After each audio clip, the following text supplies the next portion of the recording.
Sehingga kalau ditanya, di dalam versi Islam, siapakah Ruhul Kudus itu? Ya Jibril. Kenapa disebut roh? Karena memang malaikat itu tidak diketahui seperti apa wujudnya. Gitu. Sehingga Allah menyebut Jibril itu Ruhana, Ruhul Kudus, Rasulun Karim, terus Ruhul Amin. Itu nama untuk malaikat Jibril. Gitu.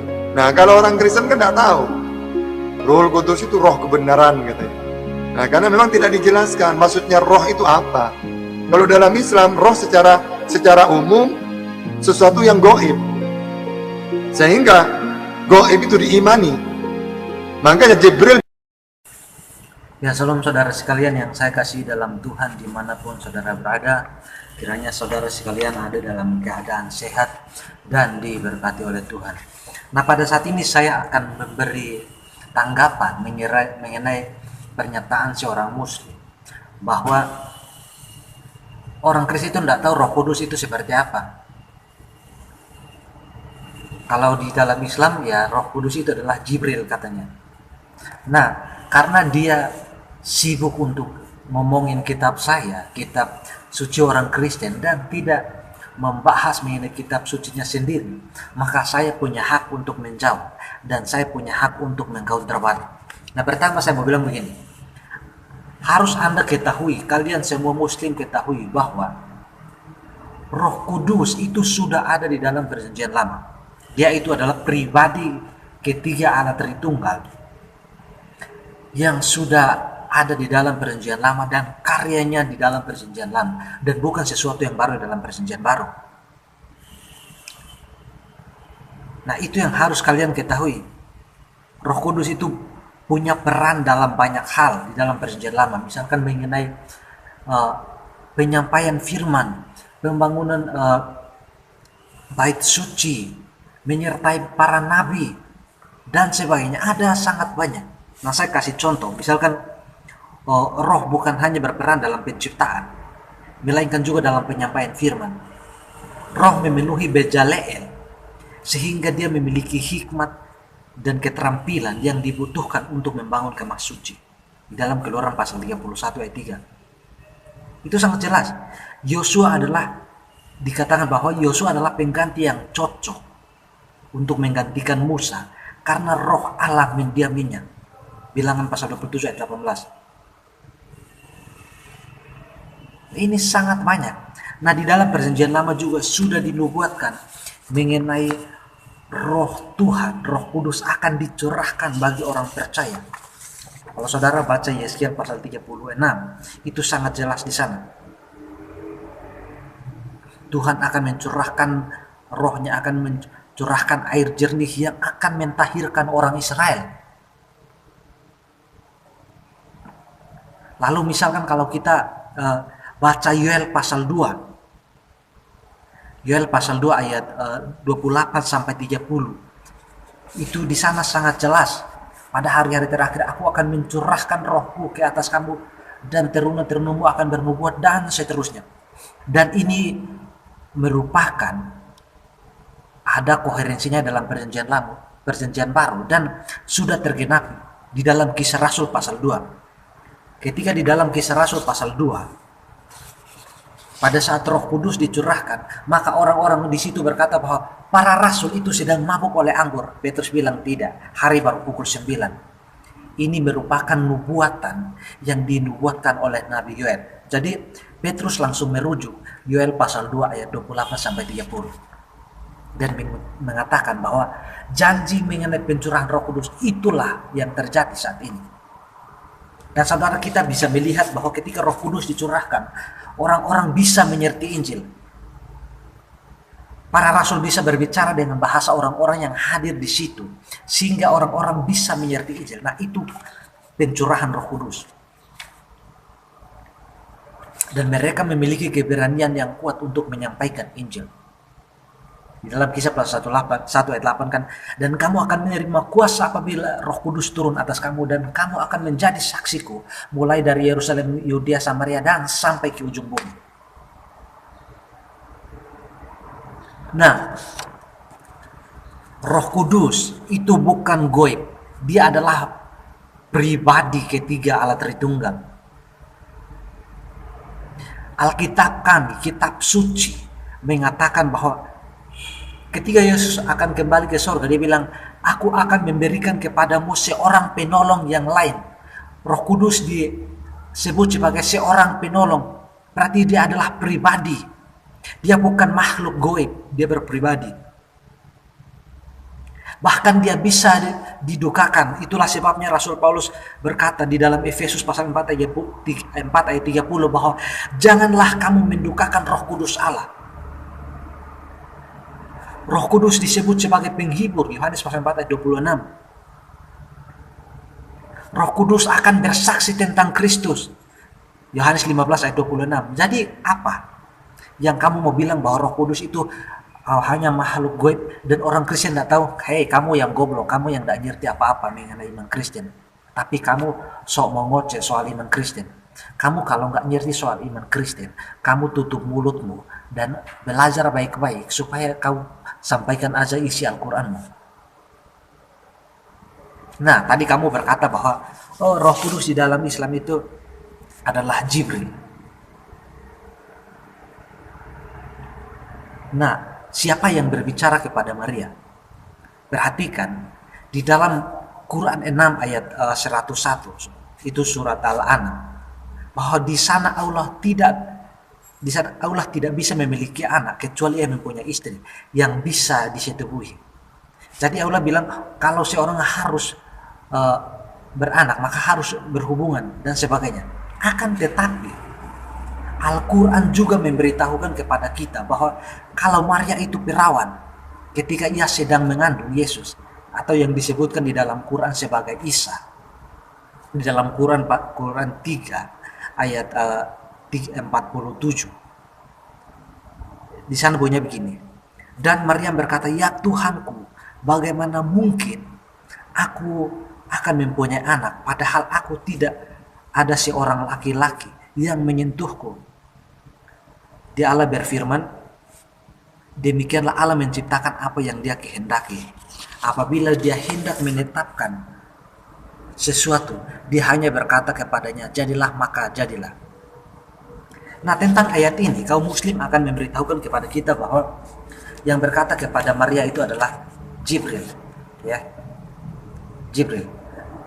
Atau kalau di Kekristenan kan kita bilang Gabriel. Nah, ingat, kita bukan sedang menceritakan hal yang sama di dalam Alkitab ya.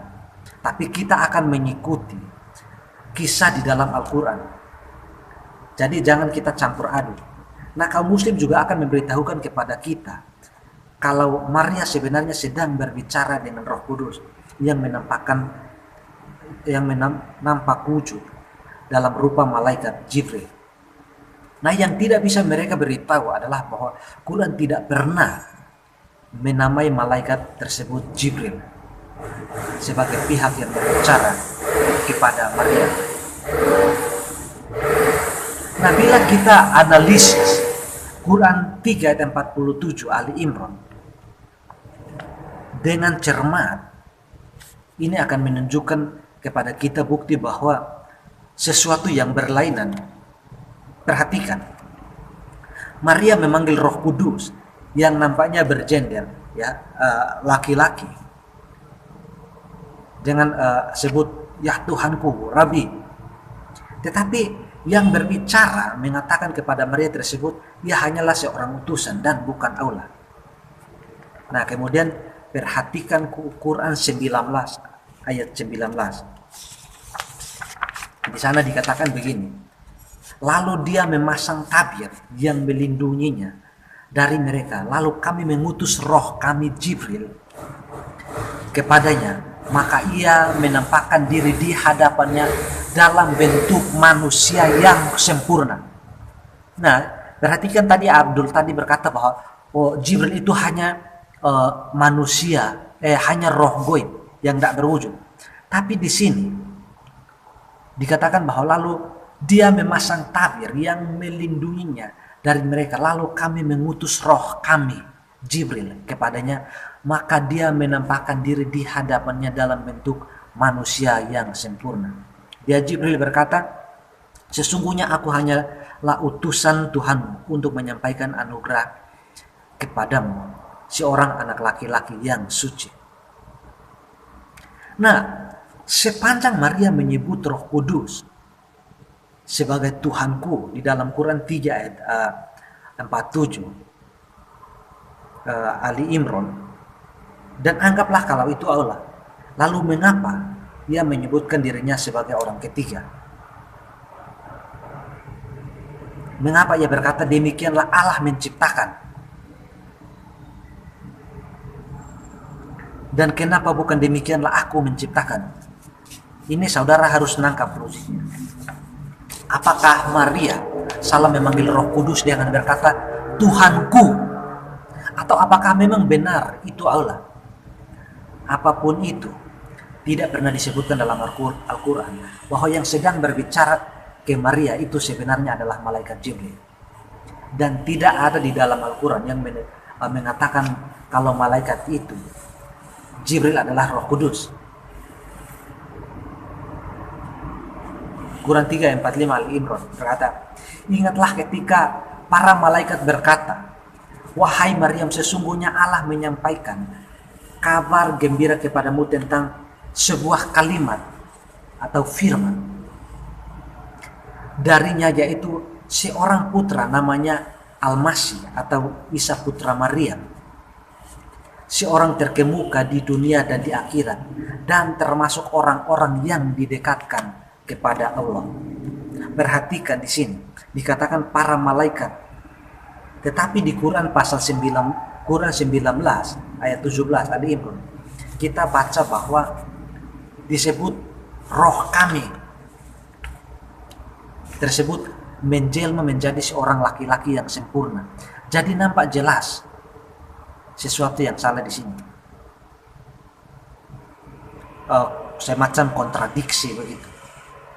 Karena jika malaikat tersebut yang dimaksud adalah satu malaikat, dan ia adalah Roh Kudus, dan ia adalah pembawa berita yang berbicara sebagai sesuatu yang tunggal, lalu mengapa di Quran 3 ayat 45 di sana para malaikat berkata, apakah mereka semua adalah Roh Kudus juga? Hal ini berarti bahwa Roh Kudus itu adalah roh-roh yang kudus yang dimaksud di dalam Quran. Tetapi hal ini berlawanan dengan kisah yang lain yang dapat kita temukan dalam Quran 19 ayat 16 sampai 21 surat Maryam. Di sana, lalu dia memasang tabir yang melindunginya dari mereka, lalu kami mengutus roh kami Jibril kepadanya, maka ia menampakkan dirinya di dalam bentuk manusia yang sempurna. Tadi bilang, oh Jibril itu hanya makhluk gaib, hanya tidak bisa dilihat. Nah ini bagaimana ini? Silahkan Abdul, kamu jelasin gimana ini. Jadi ia Maria memasang tabir yang melindunginya dari mereka. Jadi kami kirimkan dia ruh kami. Perhatikan, yang nampak kepada Maria seperti manusia normal. Sebagaimana kita lihat di sini, satu roh jadi menjelma jadi satu manusia.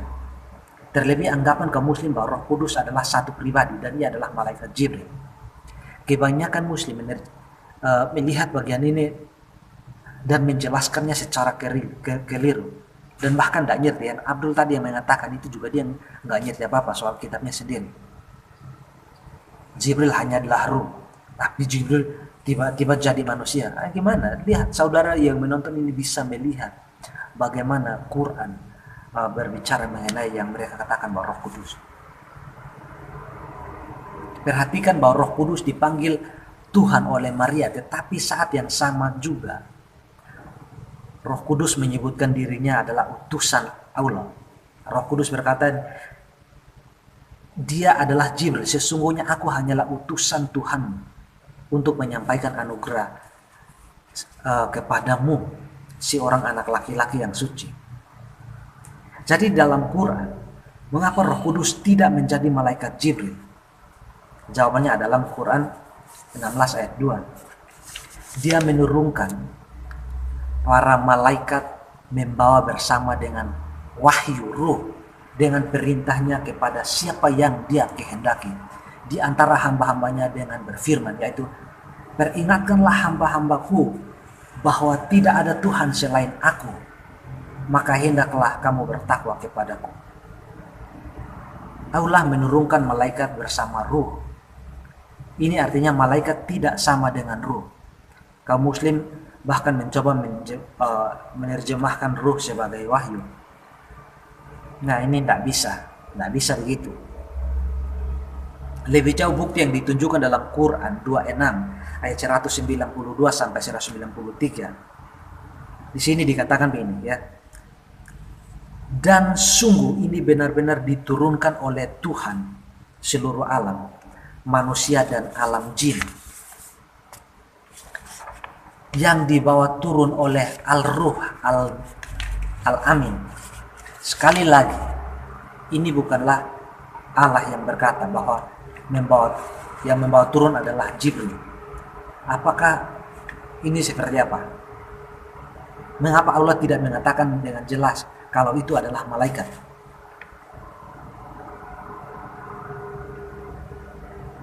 Mengapa? Lalu surat Al-Ma'arij 70 ayat 4. Di sana dikatakan begini, para malaikat dan Jibril, ruh Allah,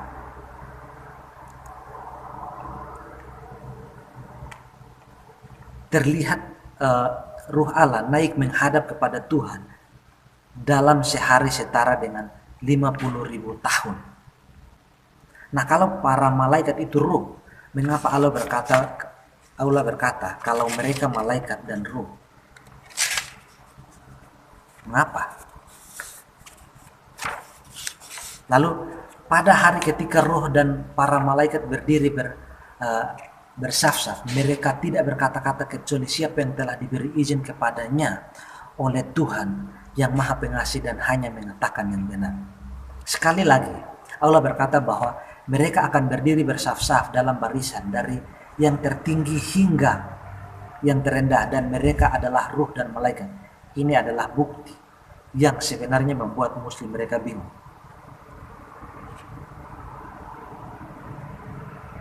Nah, Abdul, kamu lihat kitab sucimu yang sendiri begitu. Kamu urus dulu kitab sucimu. Kamu pelajari dulu supaya jelasin mengenai kontradiksi-kontradiksi yang sudah saya paparkan kepada kamu. Dan sebaiknya kamu fokus untuk pelajari kitab sucimu daripada kamu ngurus kitab suci saya dan kamu ngomong gak karuan.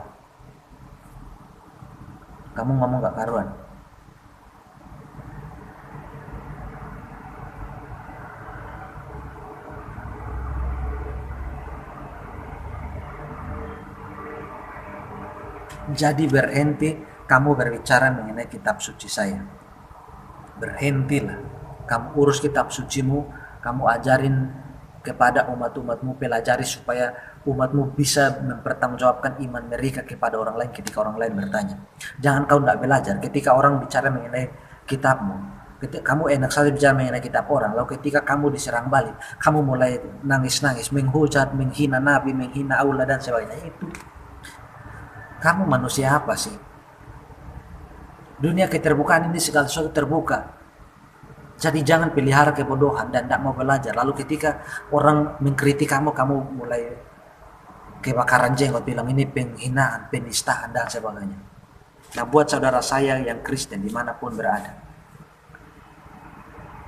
pelajarilah iman Kristen supaya mengetahui kebenaran, supaya ketika mereka yang menyampaikan yang salah tentang iman Kristen, kamu bisa membantah mereka. Sebab ini terlihat jelas bahwa dia ngomong gak ngerti apa-apa soal iman Kristen, tapi dia begitu dengan gagahnya petentang untuk ngomong soal iman Kristen. Jadi ingat, harus mempertanggungjawabkan iman kita. Ketika orang bertanya mengenai iman kita, kita harus memberi pertanggungjawaban iman. Harus menjelaskan kebenaran kepada mereka. Dan harus juga di counter ya. Jangan kamu enak aja ngomong soal kitab saya dan tidak mau dikritik. Enak aja kan. Ya, mungkin ini yang dapat saya sampaikan teman-teman, dan Tuhan kiranya memberkati saudara sekalian dimanapun berada. Shalom.